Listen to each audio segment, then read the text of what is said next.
6ပြီးရင်နှစ်ပေါက်ကိုကျော်မယ်1 2ဒီပေါက်မှာ တပေါက်တစ်ချက်နဲ့တိုင်ရှည်6တိုင်ပြန်လာပါမယ်ဒီနှစ်ပေါက်ကိုကြော်တယ်ဒီပေါက်မှာတိုင်ရှည်ပြန်လာမယ်ဒီနှစ်3 4 5 6ပြီးရင်ဒီထဲမှာတိုင်ရှည်3တိုင်ဖွင့်ပြီး2ချက်တိုင်ရှည်3တိုင်တစ်ပေါက်တစ်ချက်နဲ့တိုင်ရှည်6တိုင်ပြီးရင်ဒီနှစ်ပေါက်ကိုကျော်အခုထိုးနေတဲ့ပတ်တန်အတိုင်းပဲတစ်ဖက်လုံးပြည့်အောင်ဆက်ထိုးသွားပေးပါတစ်ထန်းလုံးပြီးသွားပြီဆိုရင်ဒီနှစ်ပေါက်ကိုကျော်ဖွင့်ပြီး3ချက်ရဲ့ထိပ်ဆုံးဖွင့်ပြီးထဲမှာရှက်ကော်နဲ့ဆက်ပါမယ်ပြီးရင်နောက်ကရဲ့အပေါက်ထဲမှာလည်းရှက်ကော်နဲ့ဆက်ပါမယ်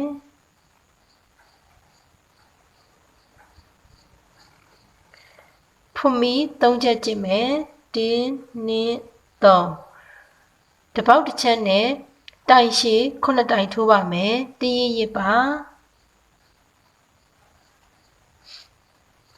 1 2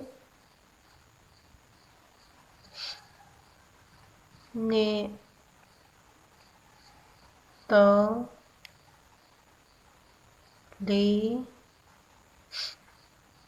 5 6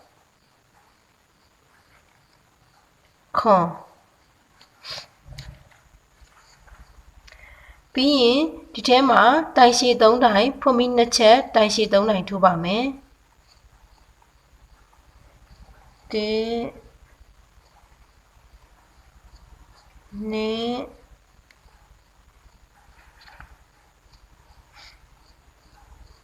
3ဖွင့်ပြီး2ချက်လာမယ်တိုင်ရှည်3တိုင်ပြန်ထိုးပါမယ်1 2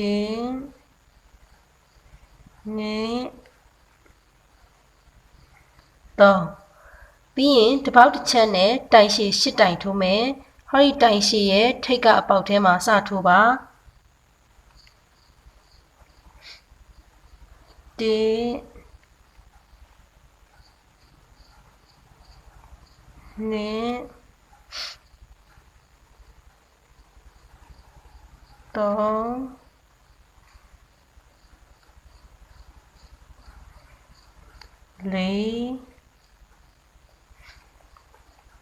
5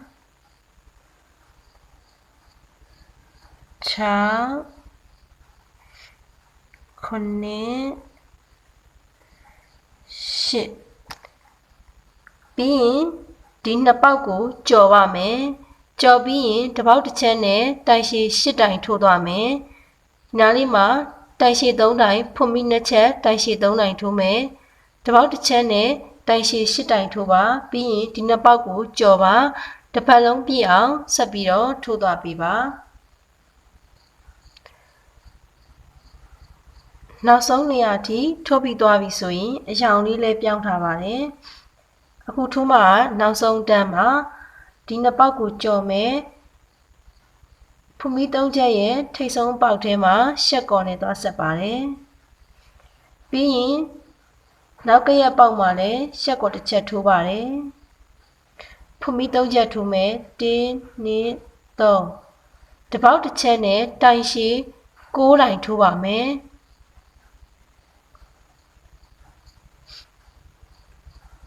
1 2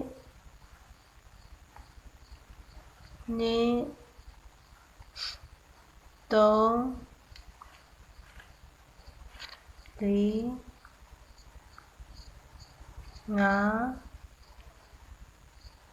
4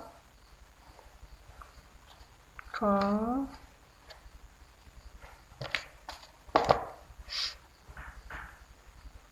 6 ကိုပြီးရင်ဒီနှစ်ပေါက်ထဲမှာ3နေကြအတိုင်းတိုင်ရှည်3တိုင်ဖွင့်ပြီး2ချက်တိုင်ရှည်3တိုင်ထိုးပါမယ်တိုင်ရှည်3တိုင်ဖွ ဖွန်မီနှစ်ချက်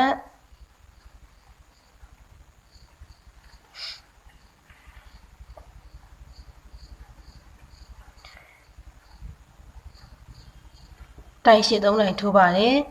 ပြီးရင်တစ်ပေါက်တစ်ချက်နဲ့တိုင်ရှည်10တိုင်ထိုးပါမယ်ဒီတိုင်ရှည်ရဲ့အပေါ်ကအပေါက်ထဲမှာစထိုးတာပါ1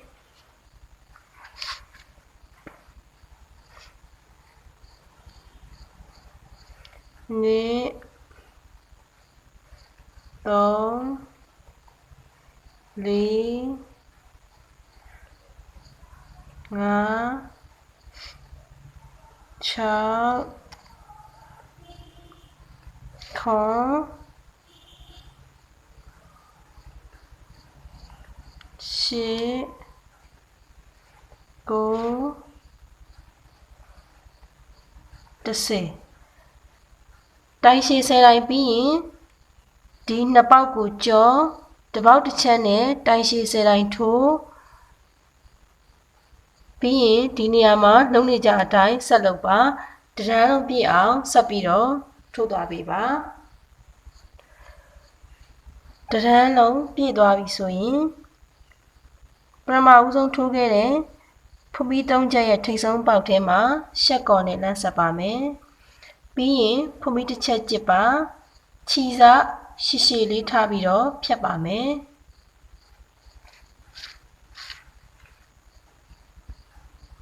ဒီလိုမျိုးနှစ်ခုထိုးထားရပါမယ်ဖုံးပြီး9ချက်ကျစ်ပါမယ်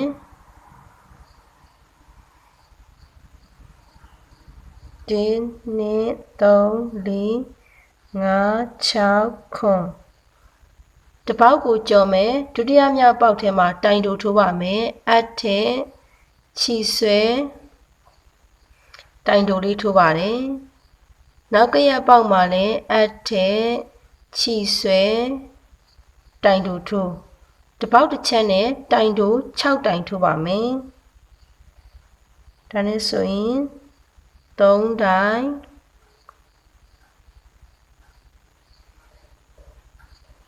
4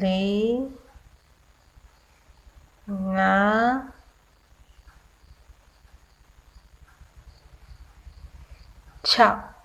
ပြီးပြီဆိုရင်ဖုံးပြီးတစ်ချက်ကျစ်ပါတစ်ဖက်ကိုလှည့်ပါမယ်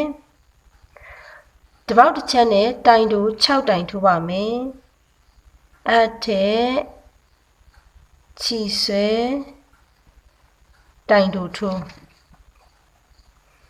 နောက်ကရပေါက်ထဲမှာလည်းအထက်ခြီဆွဲတိုင်တို2တိုင်3 4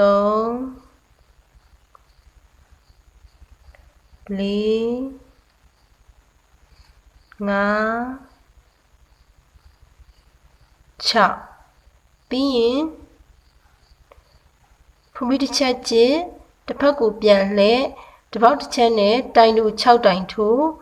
တရမ်းပြီးတရမ်းထိုးသွားပါအားလုံးပေါင်း112တန်းပြည့်အောင်ထိုးသွားပေးပါထိုးလာရင်လည်းတိုင်တိုအားလုံးပေါင်း112တန်းပြည့်သွားပြီဆိုရင်ရပ်ပါမယ်အခုထိုးထားတဲ့ဟာလေးကဒီကြားထဲမှာဒီနှစ်ခုရဲ့ကြားထဲမှာထည့်ပြီးတော့ချုပ်ရမှာပါအခုက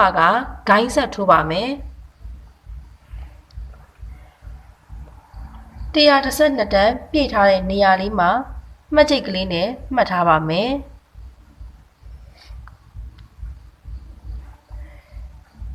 ဂိုင်းနေရာမှာပုံစံပြောင်းပြီးတော့ထိုးပါမယ်ဖုံးပြီး2ချက်ရင်ကျစ်ပါ1 2တစ်ဖက်ကိုလှည့်မယ်ပြီးရင်တစ်ပေါက်ကိုတစ်ချက်နဲ့တိုင်ရှည်ထိုးပါမယ်အပ်မှာခြီကိုတရရစ်ပါပထမအဆုံးပေါက်ထဲမှာအပ်ထဲခြီဆွဲရှေ့နှစ်ပင်တစ်ခါထုံနောက်နှစ်ပင်တစ်ခါထုတ်တစ်ပေါက်တစ်ချက်နဲ့တိုင်ရှည်6တိုင်ထိုးပါမယ်တရရစ်တဲ့ အပ်ထည့်တယ်ချီဆွဲတိုင်ရှည်ထိုးတယ်တပေါက်တစ်ချက်ထိုးသွားပါမယ်နှစ်တိုင်ပြီးပြီ3 4 5 6ပြီးပြီဆိုရင်နောက်တစ်တန်းထိုးပါမယ်နောက်တစ်တန်းထိုးဖို့အတွက်ဖုံးမီနှစ်ချက်ကျစ်ပါ1 2တစ်ဖက်ကိုလှည့်မယ်တပေါက်တစ်ချက်နဲ့တိုင်ရှည်6တိုင်ထိုးပါမယ်1 2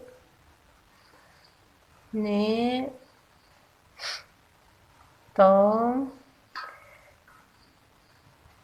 4 5 6ပြီးရင်ဖုံးမီနှစ်ချက်ကျစ်ပါတစ်ဖက်ကိုပြန်လှည့်ပါတပေါက်တစ်ချက်နဲ့တိုင်ရှည်6တိုင်ထိုးဖုံးမီနှစ်ချက်ကျစ်တစ်ဖက်ပြန်လဲကိုလိုချင်တဲ့လောက်ဂိုင်းအရှိကိုရသွားအောင်ထိထိုးပေးပါကိုလိုချင်တဲ့လောက်ဂိုင်းအရှိကိုရောက်ပြီဆိုရင်ခြေစာလေးဖြတ်ထားပါမယ်ပြီးရင်ဒီကောင်လေးနဲ့ဒီမှာထိုးခဲ့တဲ့တိုင်တူတန်းလေးတွေနဲ့ကိုတွဲပါမယ်တွဲဖို့အတွက်အစသိမ်းတဲ့အက်ကလေးနဲ့ထည့်လိုက်ပါ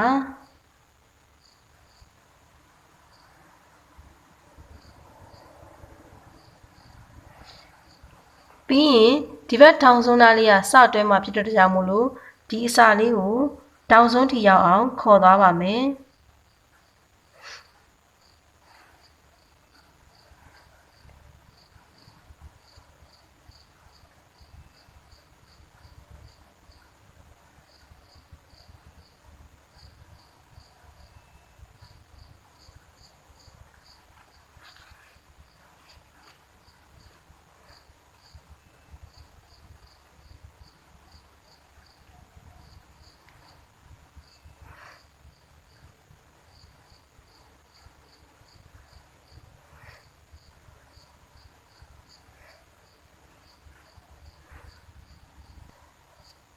ပြီးရင်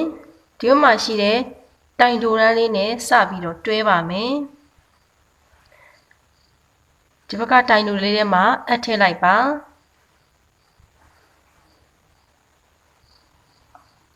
ပြီးရင်ဒီဘက်ကပထမဦးဆုံးပေါက်လေးထဲမှာထည့်တယ်ဒီဘက်ကဒုတိယတိုင်တိုလေးထဲမှာအပ်ထည့်တယ်ပြီးရင်ချုပ်ပါမယ်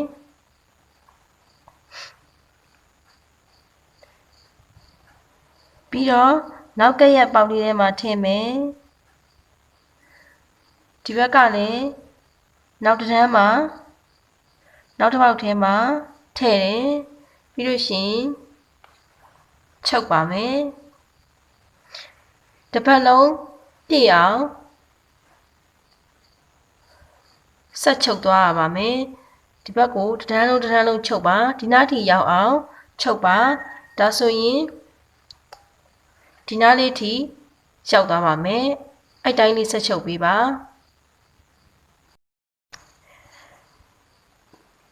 နှစ်ဖက်စလုံးချုပ်ပြီးသွားပြီဆိုရင်ဂိုင်းကိုဒီဘက်မှာအပိသက်တက်ပါမယ်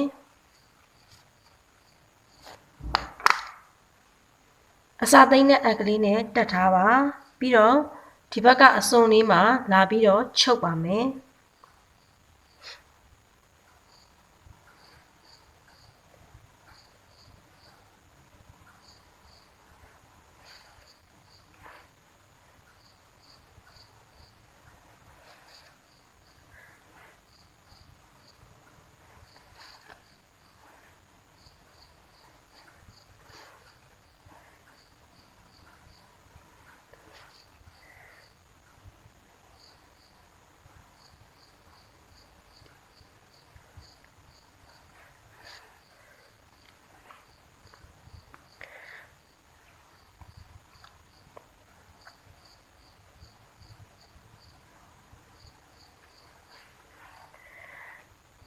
ပြီးပြီဆိုရင်ခြေစာလေးကိုအထဲကိုထိုးထည့်ပြီးတော့သိမ်းလိုက်လို့ရပါပြီ အဲ့အတွင်းထဲကိုအက်ကလေးနဲ့ထိုးထည့်ပါ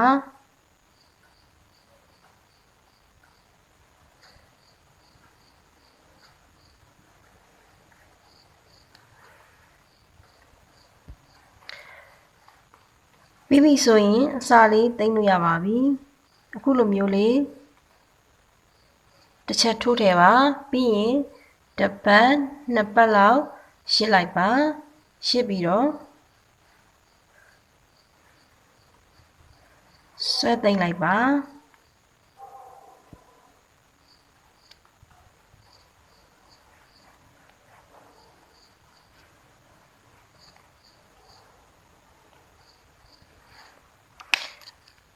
ခြေစားဖြတ်လို့ရပါပြီ